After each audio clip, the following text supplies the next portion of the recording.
travelers, and welcome to the first in a series that I'm calling the Architect's Forge.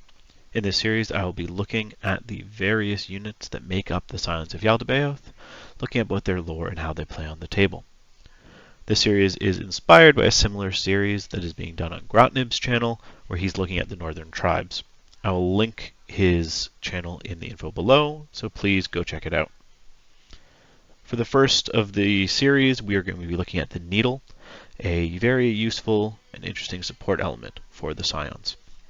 But before delving into their profile, let's look at the lore behind the Needles. The Needles are dark-minded elves who, while deeply knowledgeable in the purely mundane aspects of body modification, lack the magical abilities necessary to delve deeper into the path that leads to becoming a progenitor. These are usually elves who begin serving as assistants to a progenitor, handling the sharpening of instruments under the tutelage of their masters. Their teachers, recognizing and admiring the assistants' deep knowledge of biology, gift them the body modifications that you can see in the model in the picture. These bodily modifications make it so the Needles are able to better assist the progenitor in their work, as well as the Needles to be able to do their own work easier. Thanks to these gifts, you'll see the Needles advancing across battlefields, repairing the damage caused to the progenitor's creations, whether they be of the living or the dead flesh. So now that we have a bit of an understanding of who the Needles are, essentially surgical assistants to the much more skilled and magically inclined progenitors, let's look at who they are in the actual game of Warcrow. And to do that, we'll look at their profile. We'll start by looking at their unattached form, not their attached to a unit. They are a character that can attach, but we will get to that in a bit. So let's start by looking at some basic stats. The Needle is I'd say average cost for a character. They are not cheap. They're not that expensive at coming in at 20 points. They do provide a command token, which is useful. However, I think we'll get more into in future episodes, but at least as of time of recording this, command tokens have become less and less important and useful for the Scions, as many of their newer profiles lack a way to use command tokens. At least for me in a number of recent games, I'd say my command tokens have been primarily used to win initiative. As I've said, they are a support character. This comes with a number of, I'd say, drawbacks primarily. Namely, they do not count towards the total number of units remaining in, or troops, I guess, remaining in a unit, as well as requiring you to kill them before the team leader, when taking wounds. So this does mean that the Needle will die off faster while attached than if they were an officer. Then getting, I guess, into some more positives, they do have that nice fast elven speed of 4-3, and if they were wanting to charge a good charge of an 11, this is definitely on the higher end for a base infantry. However, because I expect they will likely be mostly attached, the speed will come up a bit less. They do have a low wound value of only 2, I'd say an average willpower of an orange and yellow, and a low morale of 1. Now let's getting into some of the abilities that they have. They do have a built-in blue-black dispel, which is fairly good if someone tries to target them with a spell. They have the ability to join infantry. Notably, it is just infantry. This is a change from their original Warcrow's Adventures profile. They can join any infantry in the Scions. We'll get into why this is very good later, but this does mean they can join not only things like Marked or Anointed, but also the other sides of the Scions, like the various Redcaps or even the Echoes. And the other notable skill or ability that you want to note there is that they do have the Tinge ability. This means that at the beginning of each round, they will be generating 1 tinge onto themselves, and if attached, this ability does still proc onto their unit, so whatever unit they're in, will be gaining a tinge a turn. So let's now move on to their attack. You will quickly notice they probably do not want to be in combat, but let's look at it anyway. So with a attack value of orange, orange, yellow, yellow, they have an average of 2 hits and a maximum of 4. Additionally, not counting in stressing, they can get an average of 2 and 3/4 switches or exclamation marks to trigger the switches, with it maxing out at a nice high 6. This does mean that they will usually be able to get their switch off at least once, almost guaranteeing it if they were to choose to stress. They do have that interesting stretch of healing an allied unit within 10 strides. However, again, you probably don't want this needle getting engaged in combat with their only 2 wounds. Overall, this is really not an impressive offensive profile to be starting this series with.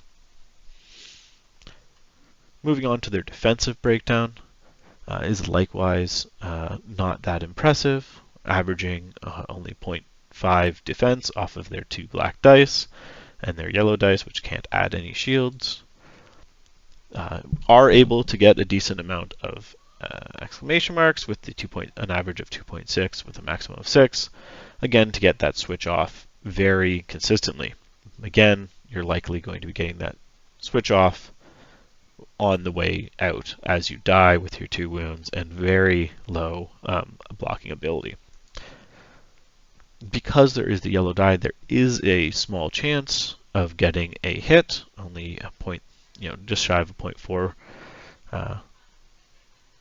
chance of actually getting a hit off in defense, but it is worth noting sometimes that extra little ting of damage might actually get the enemy. But as I said, overall, not very defensive.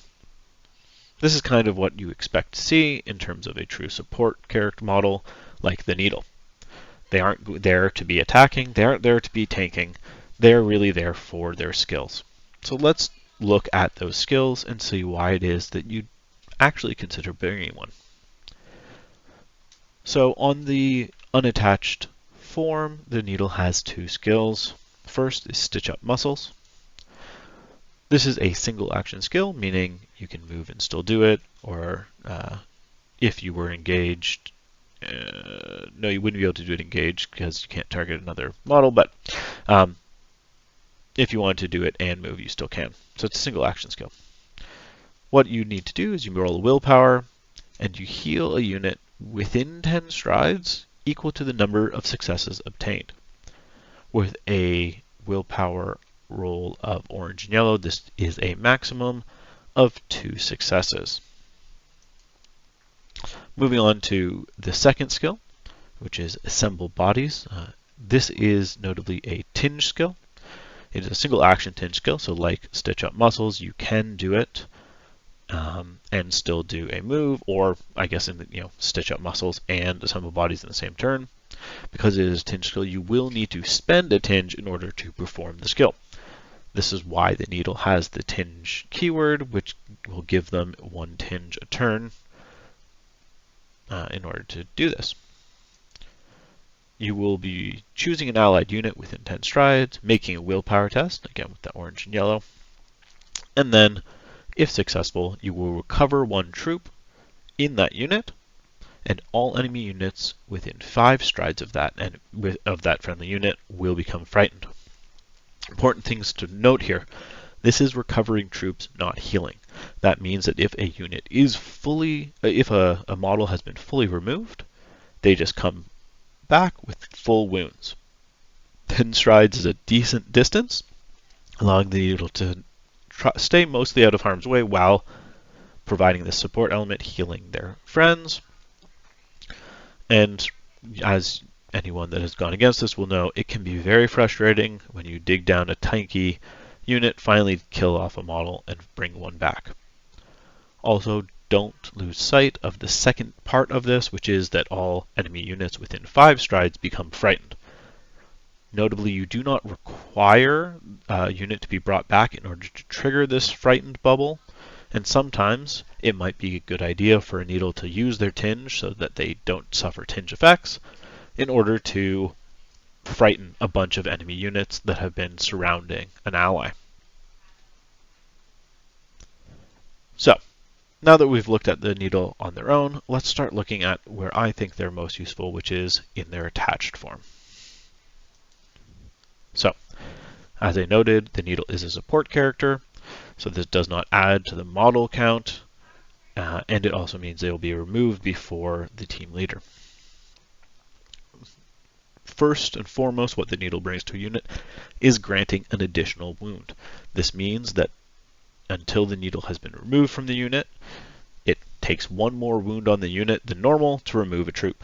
So for example, if the needle were in a unit of intact, who normally have 2 wounds, for the first until the needle is removed, each of those it takes 3 wounds to remove a model from that unit. This is a very powerful ability that you see in Scions, but not really anywhere else. It just increases your durability straight out. There's not much more to say about it. It's very strong and very good ability. The needle also grants the unit they are in an additional conquest. For those that have been playing Warcrow more and more, it's, just like some other games, the game is not won by killing as much as it is by scoring the objectives. That's how you win games. And the ability to have a higher conquest and therefore be better suited at holding objectives is quite powerful. So combined with the durability of the wounds and the conquest, the needle is really allowing your unit that he's in to hold their ground better.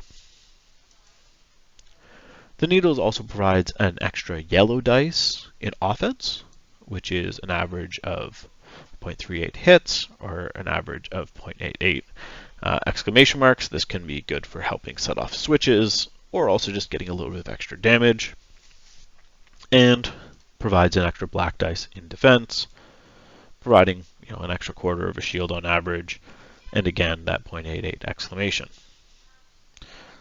While this isn't the greatest dice, it's not a red or it's not a green, these little extra dice can really help, especially if he's being put into a unit that has good exclamation mark based switches, which a number of Scion units do. Again, this can be helping both offense and defense depending on the nature of those switches. So, those are the skills, those are basic abilities or basic stat boosts that the needle's giving. But on top of that, the needle also is still bringing 2 skills. First up is Stitch Up Muscles. Once again, it is still a single action skill. However, there are 2 notable differences. First, you roll specifically in orange and yellow, not a willpower roll. In most cases, this won't matter, but it does mean that things that would allow you to reroll willpower rolls or force you to reroll willpower rolls, such as Frightened, will not apply to this roll. Also notably, you cannot choose a unit within 10 to Stitch Up Muscles to heal. Now, when attached, the needle can only be using it to heal their own unit. The next skill, Assemble Bodies, is also very similar to the skill of the same name in the unattached version. It is still a single action tinge skill, but like Stitch Up Muscles, the willpower roll has just become a set orange-yellow roll. Otherwise, it's the exact same. You can still target an allied unit within 10, and you still have that bubble of Frightened.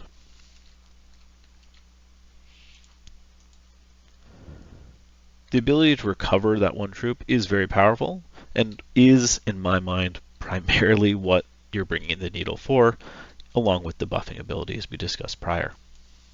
So, let's do some final analysis and look at the needle and talk about why you might be bringing him in the game. So, the needle.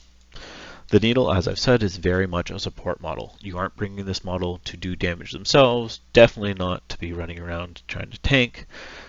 They are very much best served in a unit to provide those unit buffs while still providing the ability to do those revives and a bit of healing to their own unit. Those solid buffs we discuss really can increase the survivability and in cases offense of a number of different Scion units that either can use the dice well for its base abilities because of things like Elite in something like Echoes that turn the hits and shields much more likely in the yellow and black dice, or in other units that can just use the exclamation marks to trigger switches. Many Scion units have switches in offense to negate shields with exclamation marks, or in defense, negate hits with exclamation marks. So these extra dice can really help boost a number of units. The primary ability, and I'd say what the Needle is known for, is that Assemble Bodies skill, allowing them to revive models. This ability is very powerful and honestly quite frustrating for your opponent. This is especially the case when you're reviving models that have higher numbers of wounds. Reviving a 2-wound model is good, but it's just 2 wounds. However, because the prevalence of plus wound attaching characters to units, as well as some high wound models like the 3-wound Anointed or 4-wound Echoes, who in turn can be potentially 4 or 5 wounds, this ability becomes extra powerful. Reviving a 4 or 5 wound model, which usually takes a decent amount of resources to take out in the first place, given those 2 units I just mentioned are fairly tanky, can be very frustrating. Your opponent will have usually put in a decent amount of resources to take out that model, and to just simply activate a Needle, roll a orange and yellow dice, and bring that model back while frightening the enemy is quite frustrating and quite strong.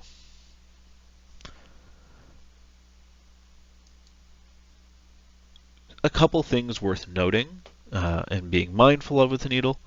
You can only assemble bodies once per round unless you use a breath or another method that could come out in the future to get additional tinge on the Needle.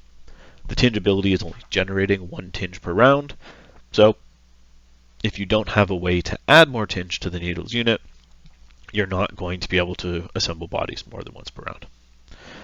This is, in my experience, fine. There's not usually times that I really want to be assembling more than once, but if you are finding that it is an issue, you can always add and bring the breath.